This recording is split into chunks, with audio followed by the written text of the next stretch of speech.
Hello and welcome to Wait, It Gets Better, the improvisational storytelling podcast, where every week a few people get together. Sometimes they're strangers, sometimes they're family, and we combine our ideas together into a story which is basically family by itself because of how well it works. I am, of course, Levi. I'm Reed. And I'm Seth. And we are here to tell you a story. Does someone want to give a recap before we do story elements, or what are you guys thinking? Reed, you were giving us kind of a decent recap a few minutes ago. Do you just want to launch into that? Then we'll do elements? Yeah, we'll do. I'm going to try to do the short version. It started out with Levi, with his story element was the prophecy. And we were in kind of an Earth-like environment, planet. And there's very little war here. There were no superpowers, no big cities, no large groups. In fact, any large organization would tend to break down and split off. And so you had little conclaves, little tribes, and it seemed like nobody could get anything organized in any big scale. And there were some scientists that were seeking, there seemed to be some kind of a signal, kind of an outside source. And that seemed to be the source of this lack of cohesion. Right. And Seth introduced a unique weapon. Do you want to recap that for a second, Seth? So it'd be like the story of the Pied Piper who had a flute or a fife or whatever, something like that. Then he'd play the tune and he got all the rats to follow him. And when they wouldn't pay him, basically mind controlled the kids with it and brought the kids out of town. So with this idea of the resonance, this kind of fife or pipe was developed, or maybe there could be several different instruments that they can use. Yeah. Playing a certain type of music, specially designed to counter the resonance of, the larger resonance of this thing that's going on that can be used either in small or large ways where they can play and control certain people that are in the vicinity and kind of break the control or the cohesion that the other resonance has. And so that is kind of how that works. Right.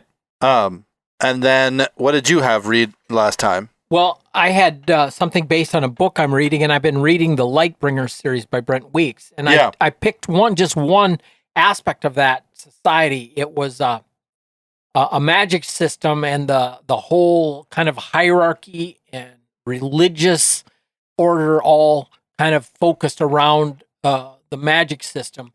And one of the aspects of that society is that there was slavery. It was right. And in our story, because as soon as a city or a tribe would get big enough to like make 15,000 people or something, it would get to the point where a more sophisticated organization would have to get in place, and then it would just break apart.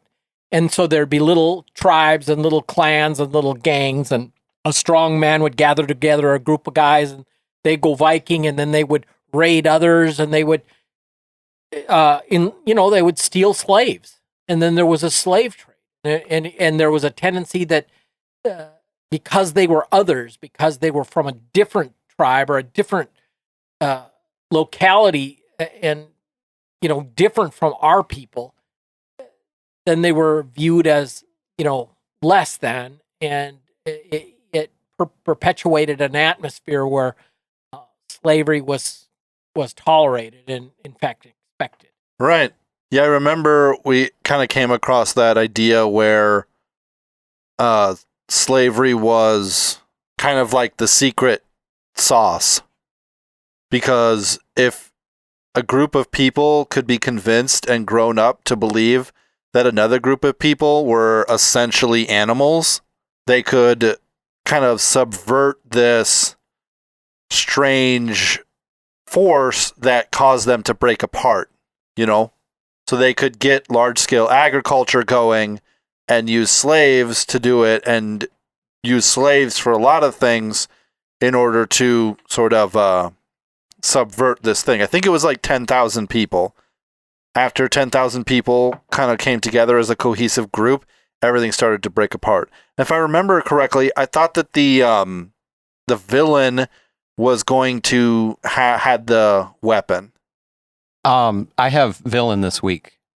Oh, okay. So I think what we had was that one of these towns or groups had kind of pushed themselves to more of a scientific approach, and they had discovered some of this resonance, and they've been or maybe traveling around like a circus to gather information and test out what they've found. And one of these things being like some of this music and seeing how this anti-resonance affects, these other groups of people. And they're able to do that by kind of traveling around and not really being part of these other groups they're traveling through, so that... Yeah, but still being able to be accepted by them and welcomed in, because the lines are very clear that they're not part of their group. Right. So, if that's enough for recap, I will bring the villain in. Yeah, let's hear it. Okay. Well, I've got goal this time.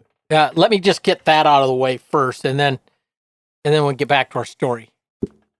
All right, what's the goal? Well, I'm thinking that what I want to have for our goal for this story is to determine the good and the bad. Now, like when I was a kid in the 60s, there was one of my favorite TV shows was Superman. Like able to leap tall buildings in a single bound, more powerful than a locomotive, faster than a speeding bullet, Yeah. So you had the hero, he was Superman, and he fights for truth, justice, and the American way. How could you be against that? Villains, crooks, thugs, mobsters, corrupt power brokers, they were the bad guys. So it was, the good guys and the bad guys. Well, in our story, good is still good, of course, and bad is still bad. Right. But it's all muddled. Right. And here you've got some kind of manipulation from outside going on.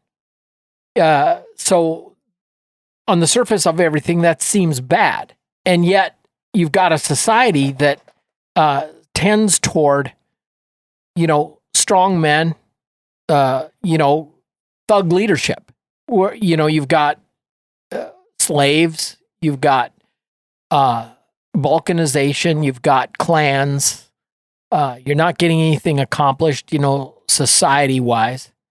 But is that necessarily bad? If you just get together a bunch of people and they start getting really organized, it doesn't necessarily tend toward good. It just means that the effects are more massive. In fact, Winston Churchill wrote an article back in 1931 called Mass Effects, and he talked about like a war was no longer kind of like this little thing where the guys put the crops in, go fight for a little while, and then come back in time to harvest the crops. I mean, all of a sudden, war had these mass effects, and tens of thousands and hundreds of thousands of people being killed, and you had technology and communications where people could be brainwashed on a mass scale, and evil could prevail in a much bigger way than had previously been understood. So evil becomes more sinister. What I'm thinking is here, this is going to be a really interesting story to see how it turns out, because good is still good and bad is still bad. So I think it's going to be fun to see how it all shakes out. But I think that's the goal, is to get to the good and the bad of it. So clear definitions about who is the bad and who is the good. Right. I was thinking about Lightbringer, and I finished it like a couple weeks ago. And at first I was kind of like, okay, it's a fantasy story. There's slaves. I'm just going to kind of accept it for what it was. And then I realized as I got closer to the end that I was basically being led along. That thought process is the same thought process that the lead character had. Right. Which was, this is the world I said, this is the world he lives in. Yeah. He's just going to have to accept that there's slaves. It's just how it works, Right. And then he got to that same place. And I realized that for my own life, for the world that I live in, I say slavery is wrong. Yeah. but I suspend slavery as wrong for fantasy. Right. And Brent Weeks, the writer of Lightbringer, I feel like took the fact that we suspend moral gray areas for fantasy and basically said, oh, really? Yeah, exactly. Was that right of you to do? Yep. Like, look, because you did that, look at the assumptions you made about right and wrong here. And who's the good guy and who's the bad guy? Right, exactly. So that's I really like that that goal, Reed. Yep. Okay. Yours. You have villain? Yeah, I have villain. Okay, let's hear it. Okay, so the villain is Troy Goodwin. He is one of the scientists that developed this, and kind of with some of the goal in mind. Everybody views him as he's a great guy. He looks out for everybody underneath of him. He's always giving good advice, direction, and just always, he might not be at the top of the ladder or the control structure of these scientists. Right. But everyone looks to him, not as like they're rebelling against something, but like almost like maybe like a wise old man, but like everybody goes to him because, he's not going to turn them wrong. He's going to give them the good advice. He's always got the right thing to say, and he's always got their best intention in mind. Almost like he's never thinking of himself and always helping other people along to their best goal, right? Yeah. But really, he's just a really super manipulator. And maybe because of the goal, perhaps this is something that's part of what they have to figure out. But I would say he is trying to, obviously they found this thing that messes up the resonance, and he's trying to push the people around him to use this in a way that ultimately brings him power at the end of the day for it. So if he can disrupt what's already here and turn it back to basically undoing the cohesive structure that's already here, maybe be it good or bad, but turn it to where it's putting him now, because they have a way to undo this, like Tower of Babel confusion of cohesiveness. Yeah. And he wants to use his sway and influence to finally, let's say, garner that hold over other people, that as they can push and release all these people off of this, that he's going to end up on top. Right. Or whatever, if he's thinking that, well, that'll be a good intention, because, why should all these people live in this squalor or whatever might be seeming a bad thing? Almost like someone that's very willing to, might have a high moral idea of what he wants in the end, and would be willing to do everything to get there. Right. And ultimately comes back that he's really the only one that's going to have, like, he's got to be on top, obviously. Because he's the one who knows how to do it right. He's the one who knows how to do it right. Obviously, he has everybody else's best intention in mind, so they've got to come to him, right? Anyways, that's the villain. Troy is his first name? Troy, yeah. You know what I was thinking of? If we wanted to, this could be another vignette of a larger universe of a Type 3 civilization that has basically destroyed the life on several planets and seeded their own life, and is basically running experiments and doing things to try and create something. We've had a couple different episodes about life on a planet with weird interaction from the outside. Drone World was one. This is another.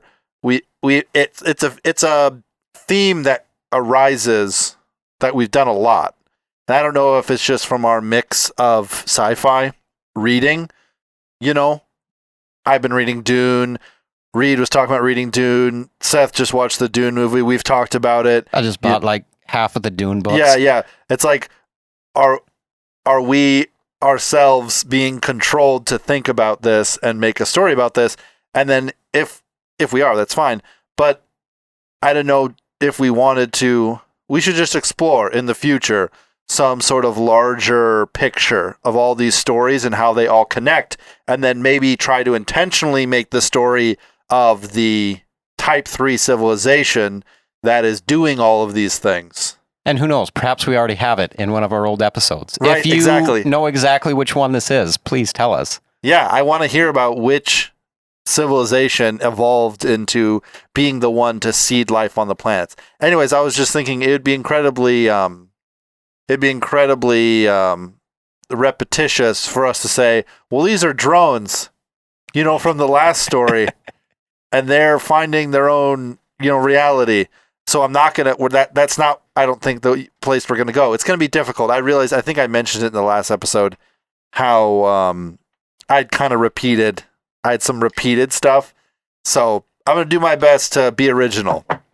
So, like, an aside, just before we started recording, I had, a small bit of a thought on how this, like, small groups of people on this world would work. Yeah. And I thought of Chrome Shelled Regos. Did you ever watch that with me? Yeah. Where they're all like these individual cities. And so, like, in this mind that, like, one city was all devoted to this scientific research. And that's kind of how it was. There was, like, an academy city, and then you had, like, all these different cities that were roaming the world. And, like, there was some interaction between all of them, but most of the time when they got together, it was they fought, took each other's resources, and moved on. Yeah, I was thinking of Gurren Lagann with, like, you have to keep the population under, like, a certain 1.6 billion or something, or else the enemy will come and, like, destroy you. So it's like they're constantly kind of pushing this number. Anyways, the economic system is basically it's a birthright system. So where you're born in the clan versus how your age and your gender, and then what your father's profession is, basically earns you X number of privilege, right? So if your father is the hunter, the main hunter, and you're the firstborn son, then you basically can go to any place that your father brings food to, that your father provides food to, and receive things, right? And since it kind of tears down, since the societies are smaller, they don't really need money, and since they don't really interact with each other, the only time people really interact with each other is short-term sales on goods that are difficult for one society or another to acquire, right? So honey could be one. Certain types of minerals could be another. Certain types of plants could be something. Other than that, most of these little enclaves are pretty self-sustaining, but they operate under this system. So being born down the tier is really difficult, because if you're born the third son, that doesn't mean that you don't get things, right? You can't go into the mill and just get your allotment of grain, but what it does mean is that you might not get as much.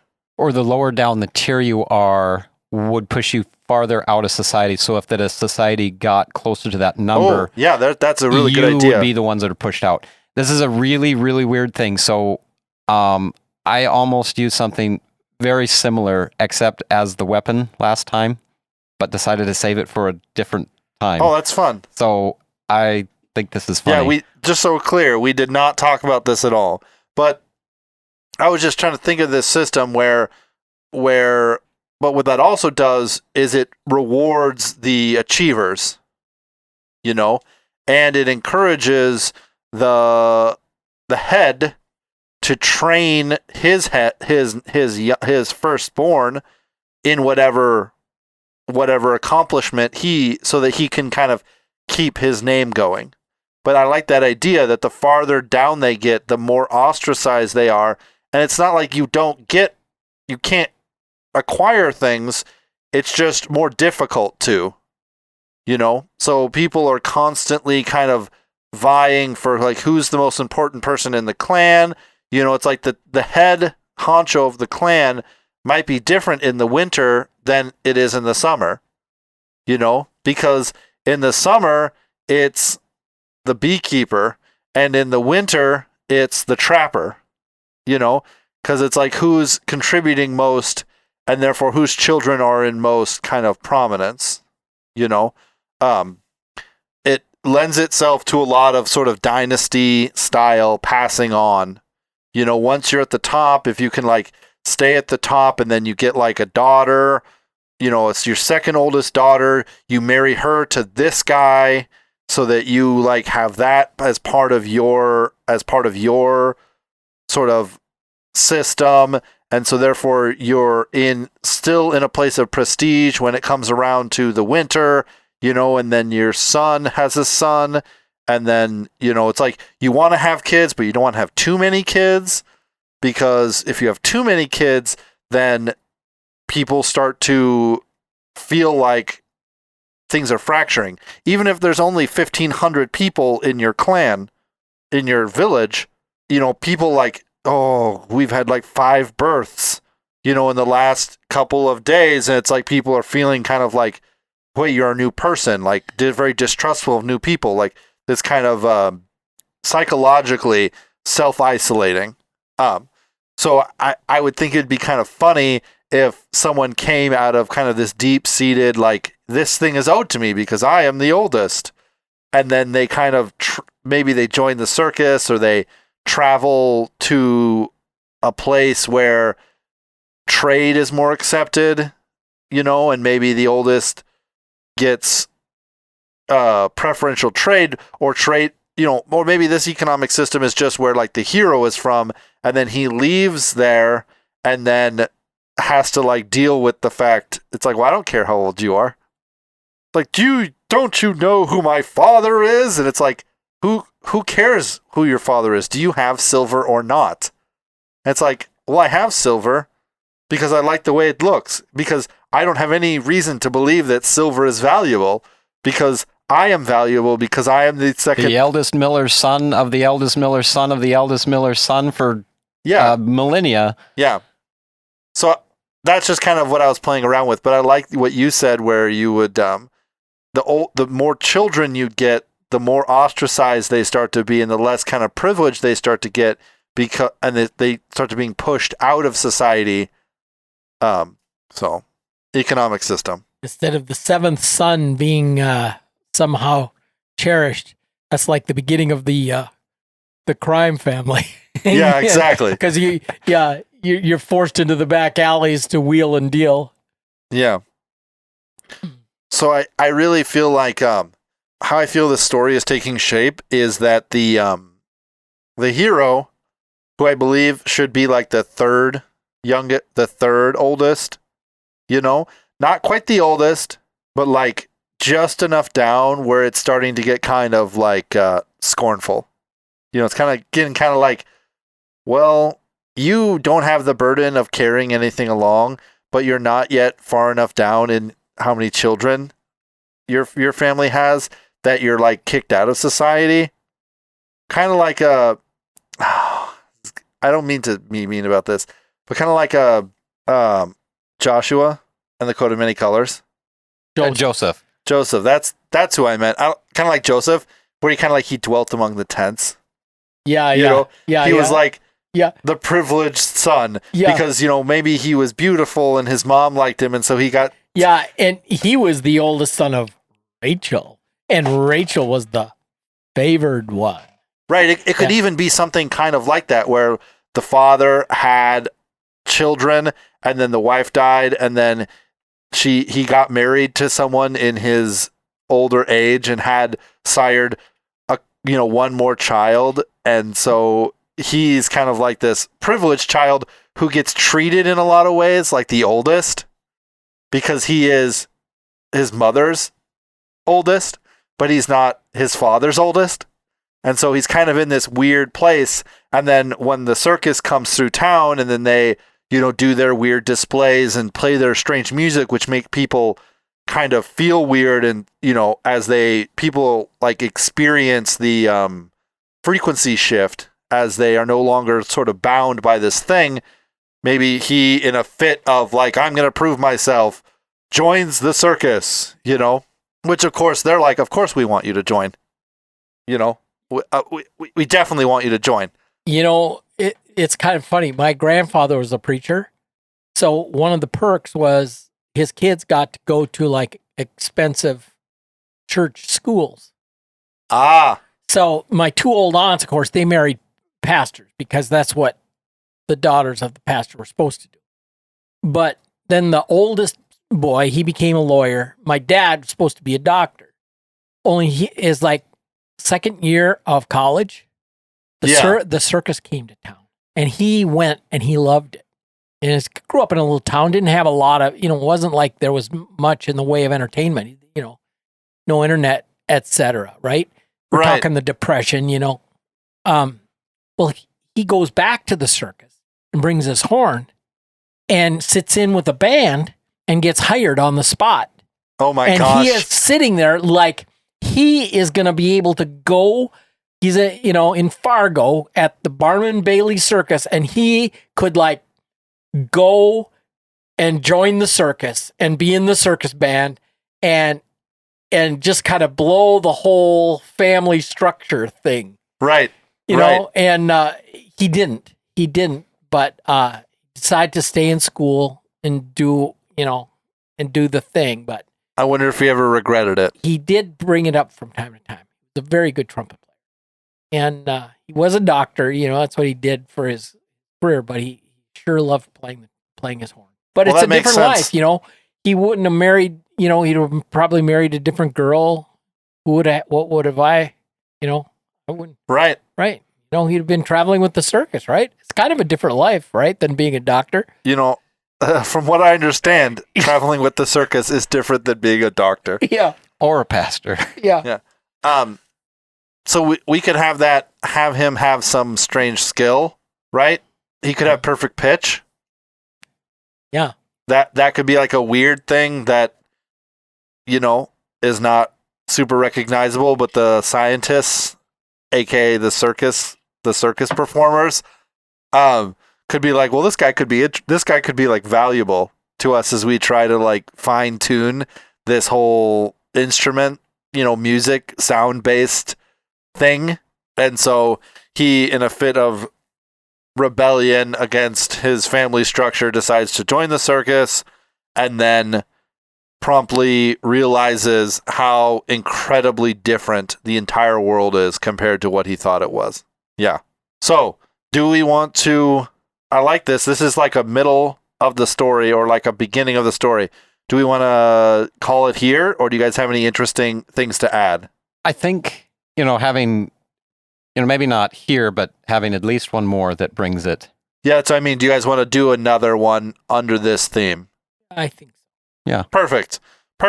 Well, we will do that then. If you guys want to, I want to. So this is a democracy here. So I listen to everyone's voice equally.